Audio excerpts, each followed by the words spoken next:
Okay, तो आ second भाग है आपड़ा रिविजननु।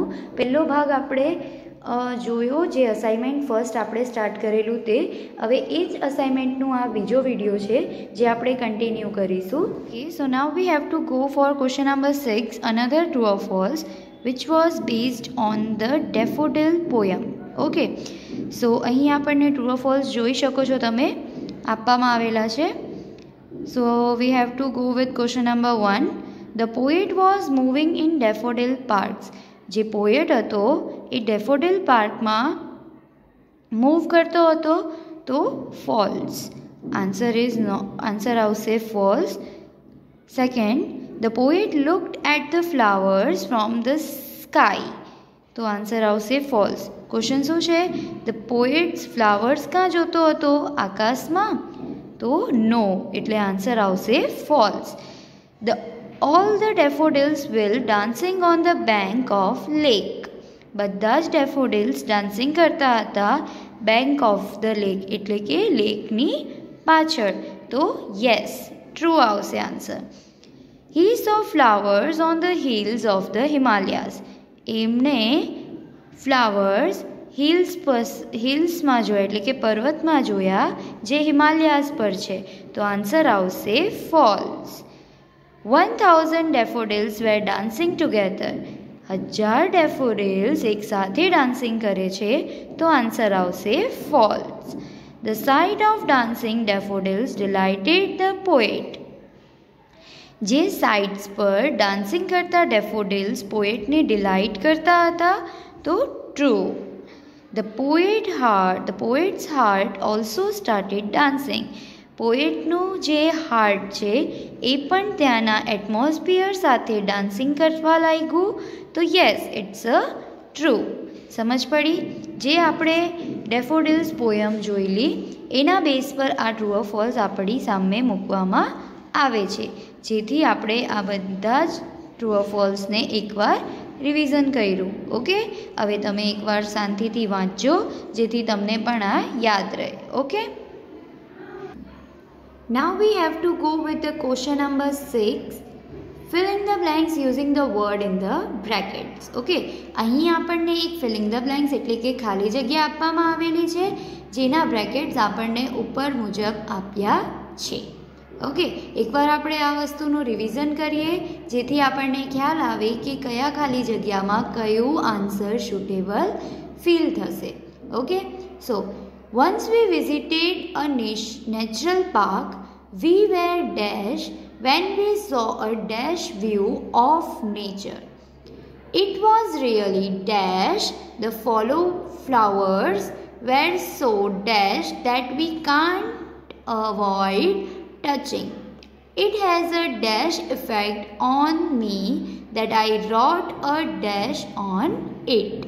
Okay, so कहे छे के once we visit a natural park, एक वखत आपणे नेचरल पार्क नी मुलाकात लीधी.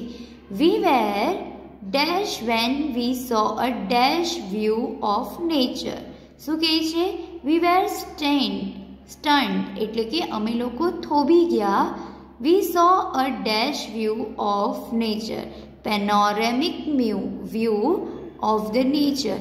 ત્યાંની એવી પેરાનોમિક વ્યૂ એટલે કે એવો દ્રશ્ય જોઈને જે કાલ્પનિક હોય છે, કાલ્પનિકમાં સૌંદર્યનું આગમન રાખે એવું હોય છે, એવા વ્યૂ, એવા દ્રશ્ય જોઈને અમે લોકો સ્ટન રહી ગયા. ઇટ મીન્સ કે વિચારમાં પડી ગયા. It was really dash. The flower were so dash. શું કહે છે? It was really enhancing. જે વિચારી નથી શકાય એવું, અત્યંત ગજબ હોય એવું હતું એવું. The flowers were so dash. શું કહે છે? The flower was alluring. It means કે વધારે પડતા સુંદર, અત્યંત ખુશ્બુદાર અને નેચરલ, એકદમ નેચરલ ફ્લાવર્સ અમને ત્યાં જોવા મળ્યા. That we can't avoid touching. જેને આપણે સ્પર્શ કર્યા વગર રહી શકાય નહીં એવા. It has a dash effect on me that I wrote a dash on it. એની એનો ઇફેક્ટ એટલું સરસ હતું કે મેં એના પર લખ્યા વગર રહી શક્યો નહીં. તો it has a મિરેક્યુલસ, it means કે એટલું મિરેક્યુલસ હતું, એટલે કે એટલું ચમત્કારી હતું આ બધી જ વસ્તુઓ કે આઈ રોટ અ ડેશ ઓન ઇટ, મેં એમાં ટ્રેવલ્યોજ્યુસ, ઇટ મીન્સ કે ટ્રાવેલિંગ કરી શકાય, એ ટ્રાવેલિંગ કરતાં કરતાં કંઈક લખવું, એને આપણે ટ્રાવેલોજિસ તરીકે ઓળખીએ છીએ. આઈ રોટ ધેટ ઓન ઇટ, મેં એના પર એક વસ્તુ લખી નાખી. બરાબર, અહીં આ ફિલિંગ ધ બ્લેન્ક્સ આપણા અંત થાય છે અને આ વસ્તુ તમારે જાતે વાંચવી છે અને એ લર્ન કરવાનું છે. નાઉ આપણે ક્વેશ્ચન નંબર 7 પર જઈએ, જે છે tick mark the nearest meaning. અહીં આપણને અમુક શબ્દો આપવામાં આવેલું છે, એના નિયરેસ્ટ મિનિંગ આપણે આ ઓપ્શન્સમાંથી શોધવાના રહેશે. સો ફર્સ્ટ છે ચેઝ. ચેઝનું નિયરેસ્ટ મિનિંગ થાય છે ફોલો ટુ કેચ. ઓકે, ચેઝનું મિનિંગ થાય છે કોઈ પણ વસ્તુને પકડવું અને એને સાચવવું. તો અહીં આપેલા ઓપ્શન્સમાંથી ક્વેશ્ચન જે ઓપ્શન સેકન્ડ છે ફોલો ટુ કેચ, એ આપણો આન્સર રહેશે. નાઉ સેકન્ડ ફિલોસોફી. ફિલોસોફી એટલે કે તત્વજ્ઞાન. તો અહીં આપેલા બધા જ ઓપ્શનમાંથી લાસ્ટ ઓપ્શન કરેક્ટ થશે, બિકોઝ એમાં છે thinking on life related ideas. Okay, એવો વિચાર જે લાઈફના આઈડિયાઝ, જે આપણા આઈડિયાઝ લાઈફના રિલેટેડ હોય. પ્રોસ્પેરિટી. પ્રોસ્પેરિટીનું મિનિંગ શું થાય છે? તો પ્રોસ્પેરિટીનું મિનિંગ થાય છે સમૃદ્ધિ. સો અહીં આપેલા ઓપ્શનમાંથી થર્ડ નંબરનું ઓપ્શન એનરિચમેન્ટ, એનાથી લગતું આવે છે, જેથી આન્સર આવશે enrichment. Now fourth embraced. Okay, what is the meaning of embrace? તો સ્પર્શ કરવું. સો અહીં આપેલા ઓપ્શન્સમાંથી આપણે ફર્સ્ટ નંબરનું ઓપ્શન્સ મૂકશું, that touch. Okay, now fifth one vegetation. What is the meaning of vegetation? તો વેજીટેશનનું મિનિંગ થાય છે વનસ્પતિ. તો અહીં આપેલા ઓપ્શનમાંથી first option plants and tree, એમાં આપણે ટિક કરીશું. નાઉ સિક્સ વન રિનાઉન્સ. રિનાઉન્સ એટલે કંઈ જ ન કહેવું, શાંત રહેવું, કોઈ વસ્તુ માટે હા પાડવી નહીં. તો તેથી જ અહીં આપેલા ઓપ્શન્સમાંથી થર્ડવાળો ઓપ્શન આપણે સિલેક્ટ કરીશું, that saying no to something. Okay, અહીં આપણા નિયરેસ્ટ મિનિંગ પૂરા થાય છે. હવે આપણે જશું બીજા ટોપિક પર. So now we have to go another question, that write A if you are agree and write DA if you are do not agree. Okay, અમુક સ્ટેટમેન્ટ્સ આપણને નીચે આપેલા છે, જે આપણને યોગ્ય લાગે એ પ્રમાણે આપણે એમાં agree or do not agree મૂકવાનું રહેશે. Okay, it depend on you that which was the correct options. Okay, agree or do not agree. અહીં હું તમને સ્ટેટમેન્ટ્સ એક્સપ્લેન કરું છું, that real peace means absence of war on this earth. Okay, real શાંતિ it means કે અસલ શાંતિ એમાં છે કે આપણે વોરનો અબ્સેન્સ રહે આ અર્થ પર. Okay, second to become happier.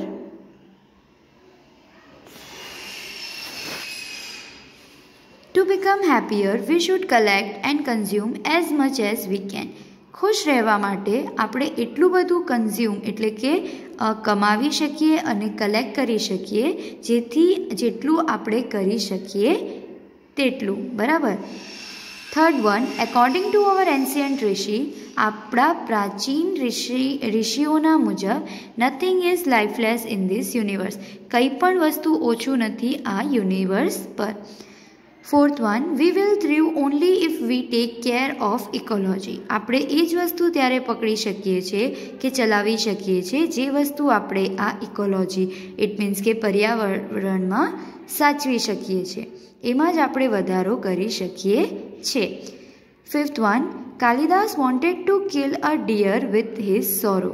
Kalidas ઈચ્છતા હતા કે હું એ ડિયર એટલે કે હરણને પોતાના બાણથી મારું.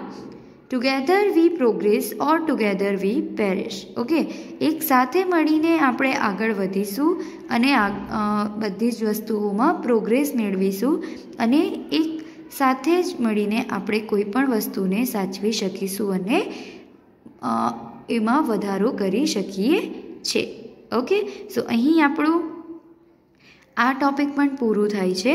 સો તમને સમજાવેલા અને રિવિઝનમાં લીધેલા બધા જ પ્રશ્નને તમે એકવાર વાંચજો અને રિવિઝન કરજો, જેથી તમને વધારે પડતી સમજ પડે અને યાદ રાખવામાં પણ આસાની થાય. Okay, so have a good day and all the best.